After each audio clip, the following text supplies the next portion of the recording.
오늘 말씀 에스겔서 25장 1절에서 7절 말씀입니다. 여호와의 말씀이 또 내게 임하여 이르시되 인자야, 내 얼굴을 암몬 족속에게 돌리고 그들에게 예언하라. 너는 암몬 족속에게 이르기를 너희는 주 여호와의 말씀을 들을지어다. 주 여호와께서 이같이 말씀하셨느니라. 내 성소가 더럽힘을 받을 때에 내가 그것에 관하여 이스라엘 땅이 황폐할 때에 내가 그것에 관하여 유다 족속이 사로잡힐 때에 내가 그들에 대하여 이르기를 아하 좋다 하였도다. 그러므로 내가 너를 동방 사람에게 기업으로 넘겨주리니 그들이 내 가운데에 진을 치며 내 가운데에 그 거처를 베풀며 내 열매를 먹으며 내 젖을 마실지라. 내가 라빠를 낙타의 우리로 만들며 암몬 족속의 땅을 양떼가 눕는 곳으로 삼은즉 내가 주 여호와인 줄을 너희가 알리라. 주 여호와께서 이같이 말씀하셨느니라. 내가 이스라엘 땅에 대하여 손뼉을 치며 발을 구르며 마음을 다하여 멸시하며 즐거워하였나니 그런즉 내가 손을 내 위에 펴서 너를 다른 민족에게 넘겨주어 노략을 당하게 하며 너를 만민 중에서 끊어버리며 너를 여러 나라 가운데서 패망하게 하여 멸하리니 내가 주 여호와인 줄을 너희가 알리라 하셨다 하라. 에스겔 25장 말씀은 이스라엘 민족에 대한 심판에서 주변 국가들에 대한 심판으로 장면이 바뀌는 장입니다. 주로 이스라엘에 대한 심판과 관련해서 행했던 일들에 대해 심판받는 모습입니다. 하나님의 심판을 받게 된 족속은 암몬, 모압, 에돔과 블레셋 족속입니다. 암몬 족속은 예루살렘이 멸망하고 성소가 더럽힘을 받았을 때에, 또 땅이 황폐하고 유다 족속이 사로잡힐 때 그러한 일을 좋다고 여겼던 것을 책망하시고 심판하셨습니다. 모압 족속은 유다 족속이 멸망하는 것을 보며 그들이 다른 민족과 다를 것이 없다고 했습니다. 여호와 하나님의 선택받은 민족이라는 사실을 멸시하는 것이고 하나님의 능력을 우습게 여겼던 것입니다. 그것에 대해서 심판받게 됩니다. 에돔 족속과 블레셋 족속은 유다 족속에 대해 멸시하고 미워하는 마음을 가졌으며 원수를 갚음으로써 범죄했고 그것에 대해서 심판하셨습니다. 이처럼 25장에서 암몬, 모압, 에돔, 블레셋을 심판하시는 장면을 통해서 우리가 다시 한번 확인할 수 있는 것은 이 세상의 모든 사람은 하나님의 통치와 심판 아래에 있다는 것입니다. 사람이 하나님을 멸시하고 하나님이 없다고 주장한다고 해서 하나님의 통치 아래에 있지 않은 것은 아닙니다. 우리는 역사 속에서 하나님의 일하심을 전부 볼 수 없기 때문에 모르고 지나칠 수 있지만 모든 민족의 모든 역사 가운데 하나님은 함께 하시고 인도하십니다. 세계의 역사 속에서 각 시대를 대표하는 지역이나 제국이나 국가들을 보면 하나님의 통치하심이 발견됩니다. 아담과 하와 때는 당연하고 노아의 시대에도 하나님의 통치하심과 심판하심을 볼 수 있습니다. 노아의 가족으로 인류의 역사가 시작될 때 모든 사람은 이미 하나님을 알고 믿는 상태로 시작했고 나중에 타락해서 바벨탑을 쌓을 때도 하나님의 일하심을 보게 됩니다. 그 시대에도 주요 국가와 사건들 가운데 하나님의 일하심을 발견할 수 있습니다. 아브라함 시대에 소돔과 고모라를 멸하실 때도 계셨고 이스라엘 민족과 관련해서 이집트, 가나안 사건에도 계셨고 그 이후에 바벨론, 페르시아, 그리스, 로마, 유럽, 영국, 미국과 같이 각 시대의 주요 국가나 지역 가운데 하나님께서 일하시고 인도하셨던 것을 보게 됩니다. 우리가 다 볼 수 없는 모든 지역의 모든 역사 가운데 하나님께서는 통치하셨고 일하셨습니다. 하나님께서는 이스라엘이나 기독교인들만 보고 계시는 것이 아니라 세상 모든 민족과 국가를 지켜보시고 다스리십니다. 비록 예수님께서 다시 오실 때까지 죄로 인해 질서가 파괴된 사회가 존재하는 것을 어느 정도 허락하셨기 때문에 이 땅의 역사 가운데 죄와 슬픔이 있지만 그럼에도 하나님께서 다스리십니다. 너무나 당연한 진리임에도 세속적인 사회는 그러한 진리를 외면하려고 합니다. 사람들은 하나님이 없이 역사가 흘러왔고 문명과 문화가 발전했으며 상당한 업적을 이루었다고 생각합니다.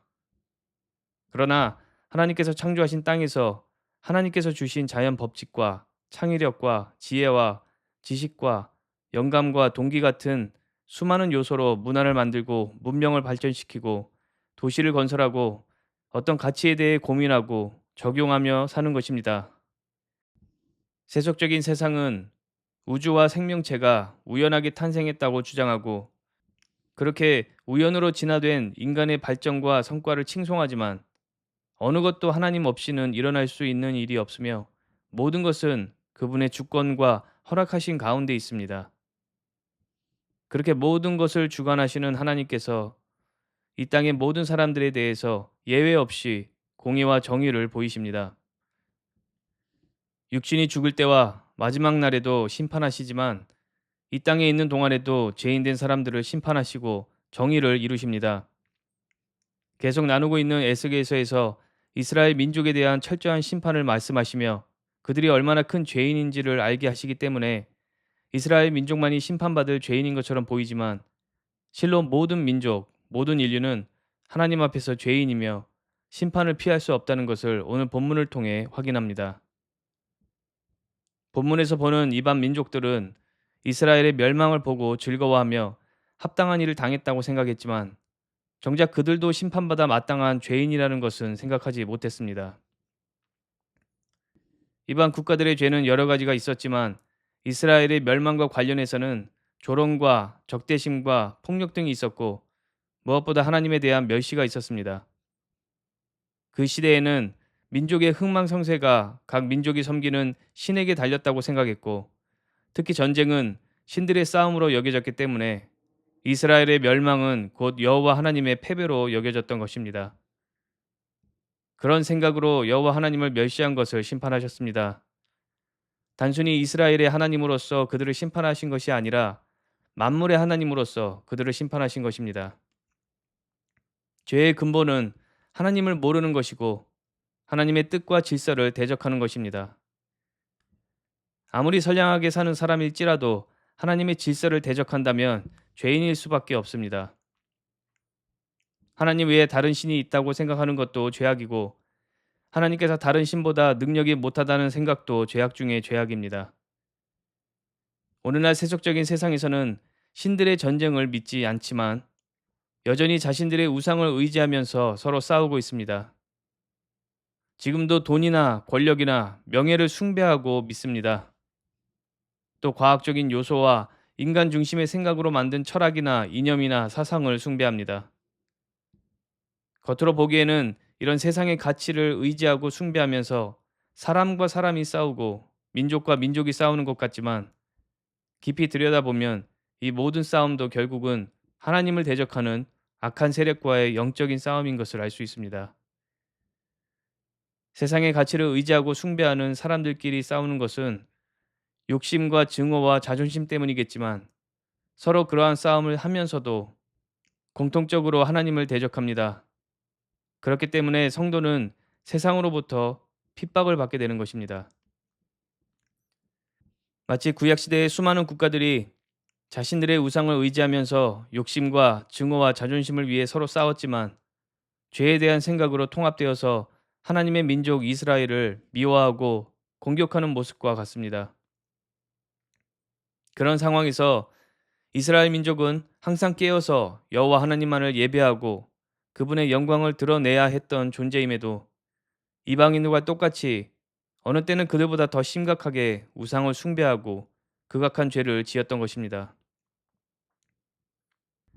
이스라엘 민족은 본래 세상 가운데 하나님의 영광을 드러내고 뜻을 이루기 위해서 쓰임받은 족속입니다. 특히 이방인들을 심판하실 때 쓰임받았던 민족입니다.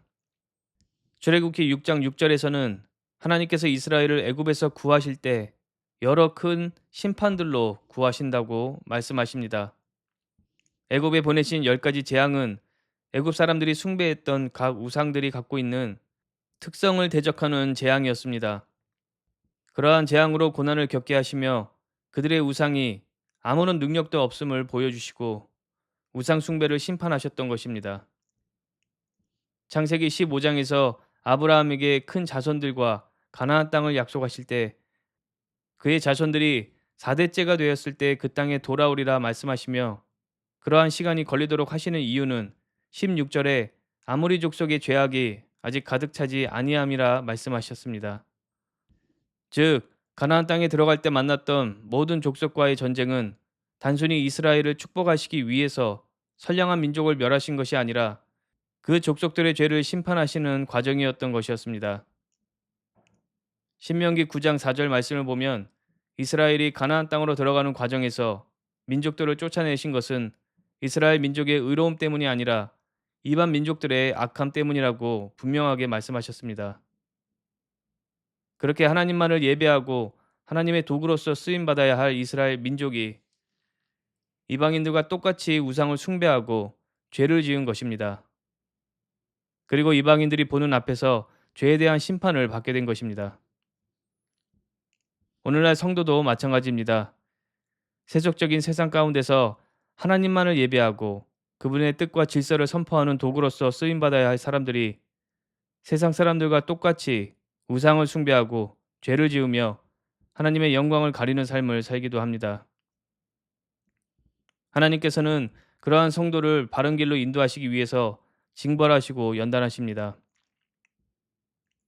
그렇게 징벌로 인해서 고난 가운데 있는 성도를 보면서 세속적인 세상의 사람들은 하나님이 없다고 여길 수도 있고 자신들이 성도들보다 더 나은 사람들이라고 착각할 수도 있습니다. 하지만 성도가 훈련과 심판의 시간으로 고난을 겪는다고 해서 하나님을 믿지 않는 사람들이 옳거나 의로운 것은 아닙니다. 그들 또한 하나님의 심판을 받을 수밖에 없는 죄인입니다. 하나님의 심판은 매우 중요한 일입니다.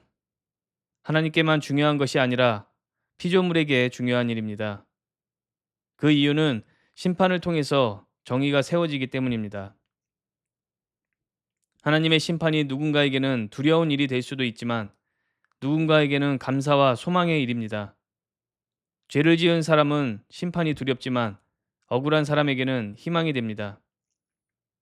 만약 이 세상에 하나님의 심판이 없다면 두려운 마음으로 죄를 멀리하는 사람도 없을 것이고 죄악으로 가득한 세상에서 정의가 세워질 것이란 소망도 없기 때문에 그야말로 지옥이 되고 말 것입니다. 하나님의 심판이 있기 때문에 예수님께서 다시 오시기 전이라도 이 땅에서 죄에 대한 두려움과 질서가 어느 정도 존재하고 악한 죄인들이 심판을 받으면서 정의가 세워질 수 있는 것입니다. 이전에 어떤 사람이 이러한 말을 한 적이 있습니다. 하나님은 사랑이시기 때문에 사람들을 지옥에 보내시는 것을 기뻐하지 않을 것이다. 그러므로 예수를 믿지 않는 사람들도 죽어서 심판받지 않고 어떤 방법으로든 구원받을 것이다. 이 말은 죄인에 대해 매우 관대한 마음을 강조하고 정의로운 듯 하지만 실제로는 하나님의 정의가 그리고 공의가 무엇인지를 제대로 알지 못하는 말입니다. 만약 어느 도시에 아이들을 살인한 범인이 있었는데 마침내 잡혔다고 가정해 봅시다. 그런데 갑자기 재판장과 마을 사람들이 범인을 심판하고 처벌하는 것은 너무나 가혹한 일 같다면서 그냥 없었던 일로 해주자고 한다면 그것은 과연 진정한 정의와 공의일까요? 또 사랑과 은혜일까요? 그렇지 않습니다. 그 속에는 진정한 의미의 사랑도 은혜도 또 어떠한 정의도 공의도 존재하지 않습니다. 그저 죄를 지었던 범인만 손쉽게 풀려나는 것이고 죽은 아이들과 가족들만 억울하게 되는 것입니다. 하나님의 심판은 바로 온전한 정의와 공의를 세우시는 것입니다. 있는 죄를 없다고 하실 수 없는 것은 그분이 사랑과 은혜가 부족해서가 아니라 철저하게 정의롭고 공의로우시기 때문입니다. 절대로 정의를 타협하실 수 없기 때문입니다. 분명한 심판이야말로 정의와 공의가 세워지는 일이고 하나님은 반드시 그렇게 하시는 분이십니다. 그렇다면 하나님의 사랑과 은혜는 어디서 볼 수 있습니까? 그분의 놀랍고 위대한 사랑과 은혜는 바로 십자가에서 보게 됩니다. 거룩하시고 타협하지 않으시는 하나님께서는 철저하게 정의롭고 공의로우시기 때문에 반드시 죄를 심판하시며 그분의 심판 앞에 섰을 때 죄 없다 여김 받을 자가 아무도 없기 때문에 심판으로부터 구원을 얻을 수 있도록 하시기 위해서 예수 그리스도께서 그 심판을 철저하게 받으시고 죄인 된 사람은 예수 그리스도를 믿음으로써 죄사함과 구원을 얻을 수 있도록 크신 사랑과 은혜를 베푸신 것입니다. 이 세상 모든 사람들은 심판받고 죽어 마땅한 죄인입니다.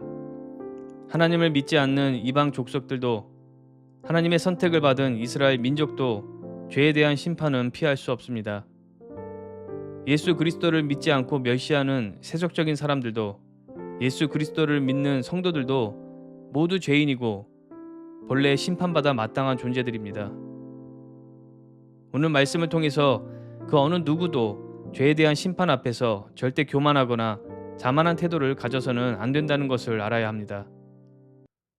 이스라엘이 하나님의 심판으로 멸망한 것을 보고 즐거워하고 당연하게 여겼던 이방 민족들은 그러한 하나님의 심판이 자신들에게도 있게 될 줄은 생각하지 못했습니다. 자신들이 죄인임을 깨닫지 못했습니다. 하나님께서 모압과 에돔과 암몬과 블레셋에 대한 심판을 말씀하시며 그 심판이 임할 때 그들이 여호와 하나님을 알리라 말씀하십니다. 여호와 하나님을 안다는 것은 그분의 존재와 거룩과 기준 앞에서 자신들이 죄인임을 깨닫게 되는 것입니다. 여호와 하나님의 뜻과 일하심 앞에서 죄인임을 깨닫지 못할 사람은 없습니다. 그 어느 누구도 하나님 앞에서 자신의 부족함을 보지 못할 사람은 없습니다. 또한 하나님의 기준과 심판 앞에서 죽을 수밖에 없는 우리를 위해서 예수 그리스도께서 죽으시고 부활하셔서 오직 그분을 믿을 때 구원을 얻을 수 있는 그 은혜가 얼마나 귀한지 알게 된다면 겸손하지 않을 수 없습니다. 그 누구도 하나님 심판 앞에서 떳떳하거나 교만하게 행동할 수 없습니다. 믿음으로 구원을 얻은 사람도 믿지 않아서 구원을 얻지 못한 사람도 스스로 의로울 수 없으며 하나님의 사랑과 은혜에 전적으로 의존해야 할 존재들이기 때문입니다.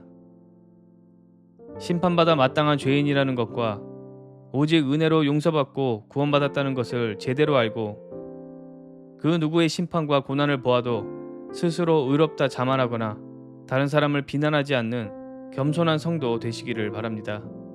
기도하시겠습니다. 하나님 아버지, 하나님의 심판 앞에 섰을 때 스스로 의롭고 죄 없는 사람은 한 명도 없을 줄 압니다. 우리가 용서받고 구원받을 수 있는 것은 오직 예수 그리스도의 십자가 은혜인 줄 기억해서 누군가의 징벌과 연단의 시간 앞에서 자만하거나 비난하는 성도가 되지 않게 하시고 오직 은혜에 대한 감사와 겸손과 하나님에 대한 두려운 마음으로 죄를 멀리하는 거룩한 성도들 될 수 있도록 인도하여 주시옵소서. 예수님의 이름으로 기도했습니다. 아멘.